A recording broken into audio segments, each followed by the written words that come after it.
तो अभी तक हम लोगों ने ब्रिक मशीनरी पढ़ ली थी पूरी, उसमें जितने भी बॉन्ड्स थे हमारे वो सब हमने स्टडी कर लिए थे। और आगे हम लोग कल जो क्लास हुई थी उसमें हम लोग स्टोन मशीनरी, स्टोन की दीवारों के कितने टाइप्स होते हैं, कैसे उसमें दीवारों में बॉन्ड्स लगाए जाते हैं पत्थरों की मदद से, वो सब हम लोग पढ़ रहे थे।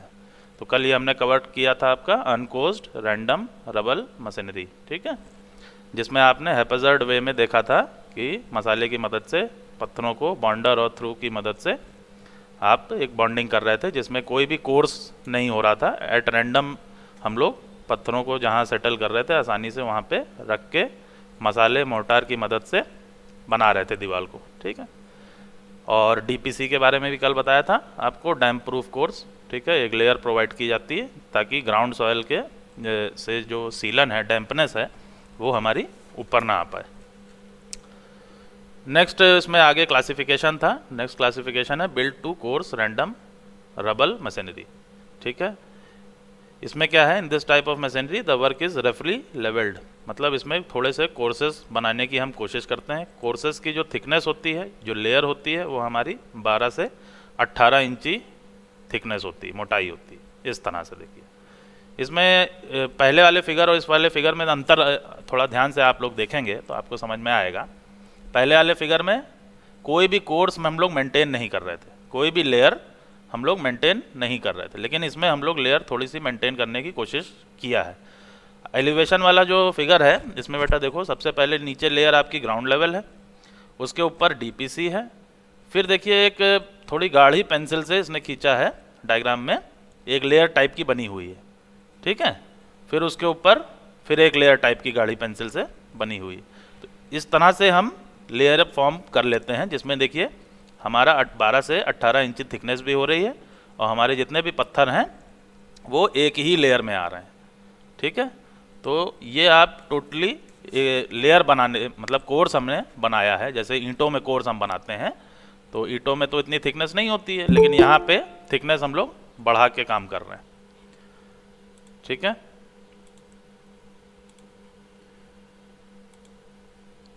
तो आप यहाँ पे देख सकते हैं लेयर आपकी दिख रही है, ठीक है।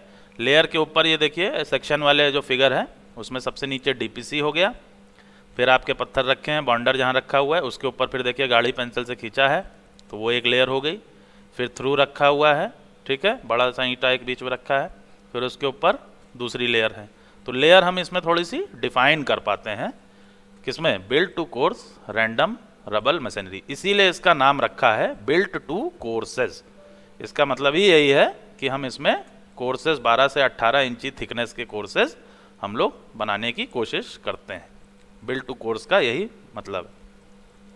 ये मशीनरी आपकी, ये दीवारें इस तरह की रेजिडेंशियल बिल्डिंग, गोडाउन और बाउंड्री वॉल में काम आती हैं, ठीक है।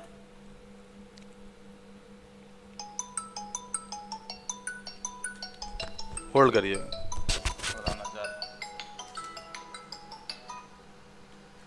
सर जी। सर चल रही क्लास 10:30 बजे, 11:30 से। जी सर जी, 11:30। प्रणाम।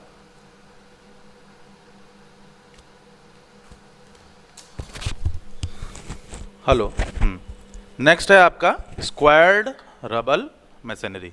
स्क्वायर्ड रबल मशीनरी मतलब, स्क्वायर्ड के नाम से मतलब हम लोग थोड़ा समझ सकते हैं कि ये स्क्वायर के शेप में, इस तरह से देखिए स्क्वायर के शेप में पत्थरों को रखा जाता है। स्क्वायर कैसे बनाएंगे पत्थर को हम लोग, छेनी हथौड़ी की चीज़ल की मदद से, हैमर की मदद से हम लोग थोड़ा पत्थरों को शेप देंगे। भाई पत्थर हैं तो पूरी एक तरह का शेप तो दे नहीं सकते, तो हम लोग प्रोवाइड करेंगे, कुछ बड़ा पत्थर होगा, कोई छोटा होगा, कोई बहुत छोटा होगा, तो जहाँ जो सेटल हो रहा होगा उसको हम इस तरह से बनाएंगे। इसमें देखिए कोई कोर्स मेंटेन करने की जद्दोजहद नहीं उठाई गई है, ठीक है। तो इसमें आपके हैप्पैज़ार्ड वे में, रैंडम वे में, जहाँ पे जो पत्थर सेटल हो रहा था उसको रख दिया गया है। पढ़ लेते हैं इसके क्या लिखा है इसमें। Rubble masonry, squared rubble masonry क्या है, फेस स्टोन्स, मतलब जो हमारे फेसिंग की तरफ, जो हमारी दीवार की फेसिंग होती है उसमें हम लोग ऐसी मशीनरी का इस्तेमाल करते हैं ताकि अच्छा दिखाई दे, और अंदर की जो दीवारें हैं उसमें हम लोग हैप्पैज़ार्ड कर सकते हैं। मतलब जो पहले हम लोग ने अभी पढ़ा था built to course rubble masonry और उससे पहले जो मशीनरी हमने पढ़ी थी उनको वहाँ हम लोग इस्तेमाल करते हैं। तो ये थोड़ा स्क्वायर्ड हो जाता है, स्क्वायर्ड मतलब काट पीट के पत्थरों को थोड़ा सा स्क्वायर शेप में ले आते हैं। तो स्क्वायर्ड रबल मशीनरी हो गया। इसके अंदर भी दो तरह की रबल मशीनरी है, एक अनकोर्स्ड, अनकोर्स्ड मतलब कि कोर्स हमने मेंटेन करने की कोशिश नहीं की गई, ठीक है। तो ये आप फिगर में देख सकते हैं, इसमें कोई कोर्स मेंटेन करने की कोशिश नहीं की गई, इसमें हैपेजर्ड वे में, एट रैंडम वे में जो भी पत्थर जहाँ सेटल हो रहा था उसको मसाले के साथ हमने फिल कर दिया है। फिर आता है बिल्ड टू कोर्स, इसमें हम लोग कोर्स मेंटेन करेंगे, जैसे पहले हमने पढ़ा था अनकोर्स्ड और built to course. Built to course मतलब कि कोर्स हम लोग इसमें मेंटेन कर रहे हैं स्क्वायर्ड रबल मशीनरी में। ये देखिए इस तरह से, ये आप नीचे देखिए एक लेयर जीएल की लगी है ग्राउंड लेवल, उसके बाद आपकी डीपीसी की एक लेयर लगी है, और उसके बाद ये देखिए गाढ़ी पेंसिल से जहाँ मोर्टार लिखा है वहाँ पे एक लेयर हमने 12 से 18 इंच थिकनेस की मेंटेन की हुई है। फिर उसके ऊपर और देखिए फिर एक लेयर आपको और दिख रही है जिसमें हमने गाढ़ी पेंसिल से यहाँ पे बनाया हुआ है फिगर में, ठीक है। इसमें आपकी दूसरी लेयर भी प्रोवाइडेड है, तो वो दिख रही है 12 से 18 इंच थिकनेस की। तो बिल्ड टू कोर्स और अनकोर्स्ड, इस फिगर में देखिए इसमें कोई लेयर मेंटेन नहीं की गई, ठीक है। तो ये अनकोर्स्ड का फिगर हो गया और ये built to course squared rubble masonry का हो गया। अब आता है regular coursed squared rubble masonry. हाँ सर, हाँ सर लेयर किस चीज की बनी है इसमें? लेयर मेंटेन की गई है ना, लेयर ये जो आपको दिख रही हैं ये जो लेयर बनी है ये पत्थरों की ही लेयर है, ठीक है, और इसमें बीच में मसाला भरा हुआ है, ये लेयर मेंटेन की गई है ना। इसमें देखो इसमें हैपेजर्ड वे में है सारे पत्थर, देखो इसमें कोई लेयर नहीं मेंटेन की गई है, कोई कोर्स इसमें मेंटेन नहीं किया गया है। इन दोनों फिगर में आपको अंतर दिखाई दे रहा होगा, इन दोनों फिगर में आप जब ध्यान से देखेंगे क्या सर? तो आपको अंतर दिखाई दे रहा होगा। माइक बंद कर लीजिए। सर इसमें मोर्टार में क्या है? क्या चीज? इसमें मोर्टार में क्या है? सीमेंट का मोर्टार है कि फिर चूने का है? कितने? हेलो, हाँ मोर्टार इसमें किसका बना है? सीमेंट का बना है कि लाइम का है? लाइम सीमेंट कुछ भी इस्तेमाल कर जो सकते हैं, इसमें लाइम सीमेंट कुछ भी इस्तेमाल कर सकते हैं जो इजीली अवेलेबल होगा, ठीक है। अब जो है पहले लाइम ही इस्तेमाल होता था सीमेंट की जगह, पहले सीमेंट का इजाद नहीं हुआ था तो लाइम ही इस्तेमाल होता था। अब सीमेंट का इजाद हो चुका है तो अब सीमेंट का ही मसाला यूज़ होता है। तो जैसा अवेलेबिलिटी होती है मटेरियल की उसी हिसाब से उसका इस्तेमाल भी होता है। फिर नेक्स्ट आता है regular coursed squared rubble masonry. Sir DPC को बनाने में कौन सा चीज है? डीपीसी हमने कल भी बताया था आपको, डीपीसी जो है लेयर आपकी होती है जिसमें आप या तो मसाले की लेयर बना लेते हैं, ठीक है, उसमें आप सीमेंट मोर्टार का इस्तेमाल कर सकते हैं, उसके साथ वाटर प्रूफिंग कंपाउंड उसमें मिला सकते हैं, ठीक है। उसके अलावा आप रबर की लेयर भी बिछा सकते हैं, ठीक है, चारकोल का इस्तेमाल भी कर सकते हैं। तो डीपीसी एक अलग टॉपिक है, ठीक है, तो वो हो सकता है कवर किया जाए आगे वाली क्लासेस में। कल भी मैंने डीपीसी के बारे में बताया था कि एक लेयर होती है जिसको प्रोवाइड किया जाता है, वो चाहे सीमेंट कंक्रीट की हो सकती है, सीमेंट और कोर्स सैंड मोर्टार की हो सकती है, नहीं तो उसके अलावा आपकी रबर की हो सकती है, प्लास्टिक की भी डीपीसीज यूज़ होती हैं। तो कई तरह की डीपीसी लेयर इस्तेमाल होती हैं मार्केट में।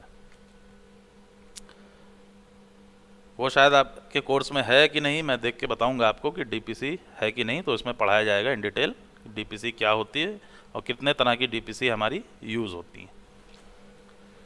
नेक्स्ट एक क्लासिफिकेशन है regular coursed squared rubble masonry, ठीक है। रेगुलर कोर्स्ड मतलब इसमें कोर्सेज हमारे इस तरह से होते हैं रेगुलर, जैसे ईंटों ब्रिक में कोर्स होते हैं वैसे ही इसमें थोड़े से कोर्स इसमें अच्छे खासे मेंटेन किए जाते हैं, ठीक है।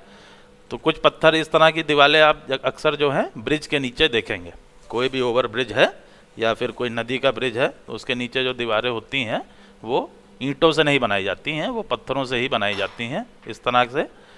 और जब हम लोग उसके कोर्स अच्छी तरह से मेंटेन कर रहे हैं, देखिए इसमें कोर्स अच्छी तरह से मेंटेन है, पत्थर ज़्यादातर एक ही साइज़ के हैं, ठीक है, पत्थर देखिए इसमें ज़्यादातर एक ही साइज़ के हैं। तो इसमें हम लोग जब एक साइज़ के रेगुलर पत्थर होते हैं, लमसम एक साइज़ के रेगुलर पत्थर होते हैं, तो उसे हम लोग regular coursed squared rubble machinery